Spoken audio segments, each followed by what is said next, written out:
Hello sir, I am Lemuel Padilla, student of Northwestern University, Bachelor of Science in Marine Transportation. Today's video, I will discuss the familiarization training in our detailed T4 lecture. What is familiarization training? The main aim of the familiarization training is to make the new crew aware of the important safety procedures that are to be carried out on a ship while working or during an emergency situation. It is the duty of the officer in charge of the training to train the new crew. So, what are the three types of the familiarization training?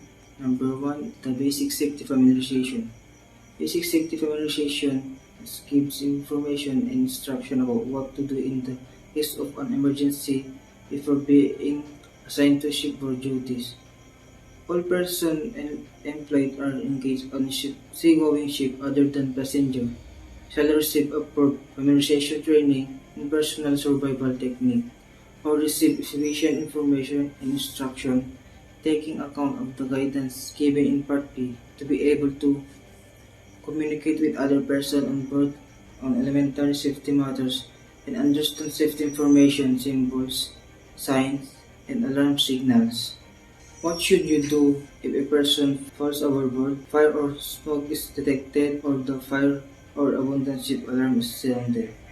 Number one is identify master and embarkation station and emergency escape routes. Number two, locate the down life jacket. 3. Raise the alarm and have basic knowledge of the use of portable fire extinguisher. 4. Take immediate action upon encountering an accident or other medical emergency before seeking further medical assistance on board. And lastly, close open the fire weather-tight and watertight doors fitted in the particular ship other than those for hull openings. Number 2. Ship-specific familiarization. Ship-specific familiarization gives you the opportunity to become acquainted with the specific equipment you will be using in ship-specific watchkeeping, safety, environment protection, and emergency procedure, and arrangements you need to know to perform any assigned duties properly. This training should be completed at the earliest possible opportunity after the joining the ship. Familiarization of duties.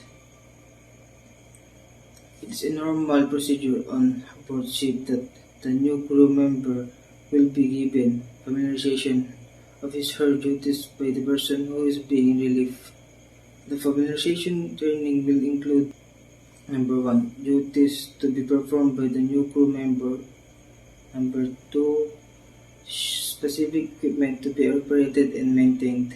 Number three, ship-specific watchkeeping duties. Number 4, any particular instruction regarding machineries or ship parts which the new crew member should know. Number 5, the, if, if the new member belongs to the deck side, he or she will be familiarized with the navigation equipment, GMTSS, steering system, mooring equipment, cargo handling equipment, etc. Number 6. If the member belongs to the engine side, he or she will be familiarized with the designated machinery, maintenance procedure, and watchkeeping procedure. Apart from the watchkeeping procedure at sea, and apart the new crew members would also provide about any standing order from the chief engineer or captain. Number 3. Security familiarization. Security familiarization is a new requirement for all crew in compliance with the provision of the ISPS code and will usually include measures to take in the event of a piracy or armed robbery or attack. This training will require you to take part in security-related emergency and contingency procedure. You will also be required to have security awareness training in if you have designated security duties. Further confidence in this task, duties and responsibilities. Before being assigned to be shipboard duties, all persons employed or engaged on a seagoing ship which is required to comply with the provision of the ISPS code other than passenger shall receive approved security related familiarization training. taking account of the evidence given in Part B to be able to report a security incident including a piracy or armed robbery, threat, or attack. Now the procedure to follow then, they recognize a security threat and take part in the security-related emergency and contingency procedure.